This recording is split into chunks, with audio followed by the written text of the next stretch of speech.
professora veio aqui assim, ó, para a gente ler juntinho tudo que a gente vai fazer hoje, tá bom? Boa quarta-feira para todos.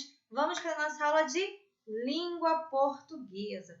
Contos e mais contos.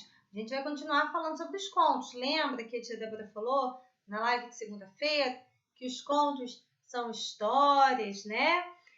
São lendas, muito bem. Então, a gente hoje vai fazer a leitura de um conto e também depois de um outro conto. Vamos lá. Bem, vamos começar lá na página 22, a abertura, tá aqui, da unidade 14, né? Contos e mais contos. Aí a gente tem uma imagem aqui da Branca de Neve, né? De um homenzinho no cavalo, que eu acredito que seja o João do Pé de Feijão, né? Porque ele vendeu, trocou, se eu não me engano, um cavalo, era um boi. Aqui a gente tem uma sereia, né? Aqui do outro lado a gente tem um vampiro, fantasmas, múmias, chapeuzinho vermelho, lobo mau e assim por diante. Histórias de fazer tremer, lá na página 24. Além dos contos populares que você já estudou, há outro tipo de conto proveniente de antigas tradições orais de vários países, que chama a atenção do leitor por conter um mistério ou algo inexplicável. São os contos de assombração. Você se considera corajoso? Que tal ler um trecho de uma história arrepiante? Gaspar, eu caio. Noite escura no mato, estrada de terra sem viva alma. O vento gemendo pelos galhos e as nuvens passando nervosas, querendo chover. Um homem vem vindo lá longe, devagarinho, sem lua nem para iluminar a viagem. Nem estrela para iluminar a viagem, perdão. Vem de sacola pendurada no ombro e na mão um pau de matar cobra. Trovoada. Os pingos da chuva principiam a cair. O viajante aperta o passo. Na curva, dá com uma casa assombrada. Cai um raio de despedaçar árvore. A chuva aperta. Na porta da tapera tem uma cruz desenhada. O homem não quer saber de nada. Mete o pé na porta e entra. Dentro, um pouco de tudo. Pedaços de mobília, tigelas, troços e trecos jogados no escuro. O viajante faz fogo. Agachado, tira um pedaço de carne da sacola e bota para assar. Está morto de fome. Deita no chão e solta o corpo, esperando a comida ficar pronta. A chuva vai minguando. O mato fica quieto. De repente, o telhado range. De lá de cima, um gemido rabisca o ar. Gaspar! O homem estremece. Aperta os dentes. A luz do fogo é fraca. Não dá para ver nada. A voz chama de novo. Gaspar! Já passa da meia-noite. Quem será? A voz insiste. Gaspar! O viajante pensa em fugir. Mas e a carne? E o frio? E a chuva ameaçando cair? Encolhido num canto, o homem arrisca. Quem está aí? Ricardo Azevedo, meu livro de folclore. Um conto de assombração apresenta a mesma estrutura e os mesmos elementos de um conto popular. No entanto, o mistério e o suspense são condutores do gênero. Aqui a gente tem uma imagem lá, ó, do Gaspar entrando na casa velha, com um quadro caído, cheio de morcego voando, vela apagada. Aí aqui a gente tem falando um pouquinho sobre o autor, né? Ricardo Azevedo é um escritor e ilustrador paulista, nascido em 1949, é um autor de muitos livros para crianças e jovens. Ganhou várias vezes o Prêmio Jabuti e tem livros publicados na Alemanha, em Portugal, no México, na França e na Holanda, além de textos em coletâneas publicados na Costa Rica. E agora, na página 26, a gente vai ter a interpretaçãozinha, né, do texto que foi lido. Muito bem, vamos lá. Número 1. Qual é a situação inicial do conto lido? O que acontece no início do texto, né? Número 2. Que personagens aparecem no trecho lido? Então, quais são os personagens? Número 3. O narrador dessa história está em que pessoa? Ele está dentro do texto ou ele está do lado de fora do texto contando essa história? Número 4. Por que, apesar da aparência sombria da casa, o viajante decide entrar? O que aconteceu que fez com que o Gaspar tivesse que entrar dentro daquela casa? Número 5. Em que momento se estabelece o conflito do conto? O que acontece que faz com que o Gaspar tenha medo? O que aconteceu, Justifique sua resposta com um trecho do texto. Então, vocês vão identificar qual foi a parte que houve aquele conflito. Ai, meu Deus, o Gaspar entrou em desespero. O que houve? O que aconteceu, Número 6. Releia o trecho, o homem estremece e responde. Que elementos apresentados no conto justificam essa reação do viajante? O que tem lá na história que a gente acabou de ler que faz com que o visitante, com que o homem se estremeça de medo? O que houve? O que aconteceu com ele?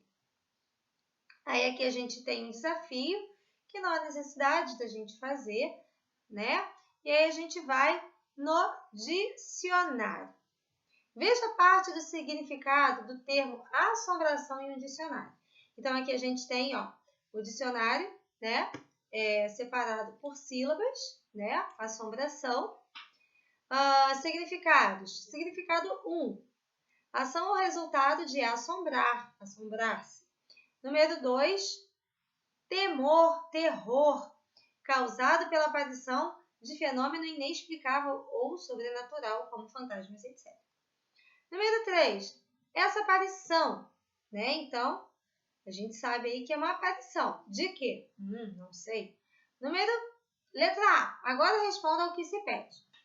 A. Chamar o texto lido de conto de assombração é apropriado? Sim ou não? Por quê? O que vocês acham? Apareceu alguma coisa no texto, que fizesse remeter à palavra assombração? E letra B. Que acepção do verbete justifica a sua resposta anterior? Então, qual desses significados aqui significa, a justificativa da sua resposta da letra A? Muito bem. Aqui a gente tem terror e horror, são a mesma coisa? Não, terror e horror não são a mesma coisa. Aí a gente vai pular para a página 28. Nós temos aí um outro texto, A Velhinha Inteligente. Há muitos anos houve um grande cerco à cidade francesa de Carcassonne e os habitantes nada tinham para comer. A fome e as moléstias tinham matado tanta gente que aqueles que ainda viviam estavam desesperados. Certo dia, o prefeito da cidade reuniu o povo numa praça para falar-lhes. Meus amigos, temos que nos entregar ao inimigo. Nossas provisões acabaram. Não, não! Gritou uma velhinha. Não desanime. Estou certa de que o inimigo em breve nos deixará. Se fizer o que vou lhe dizer, garanto que a cidade estará salva. O prefeito resolveu ouvi-la e a velhinha disse: Antes de tudo, dê-me uma vaca. Uma vaca? Exclamou o prefeito. Agora, dê-me um caldeirão com 2 abóboras cortadas em 4 pedaços cada uma, disse a velhinha. Quando a vaca acabou de comer, a velhinha conduziu-a aos portões da cidade e ordenou à sentinela: Abre o portão. Assim que o portão se abriu, ela empurrou a vaca para fora.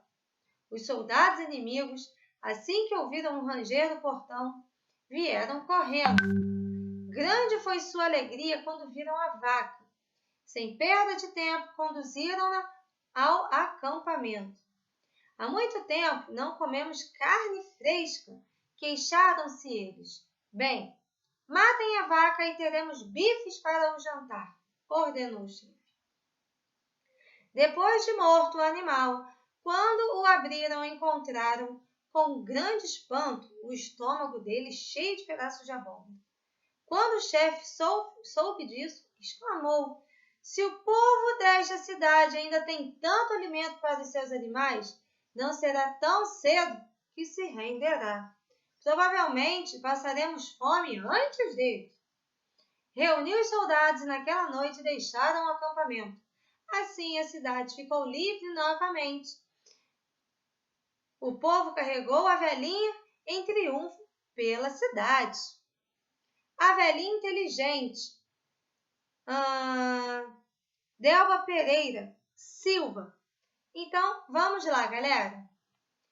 Nós temos aí 4 questõezinhas referentes a esse texto. Número 1. O conto de artimanha pode ser chamado ainda de conto de esperteza ou de astúcia? Sim ou não? A. Procure o significado do vocábulo astúcia e escreva-o aqui. B. É possível dizer que a velhinha do conto lido foi astuta? Sim ou não? Por quê? Número 3.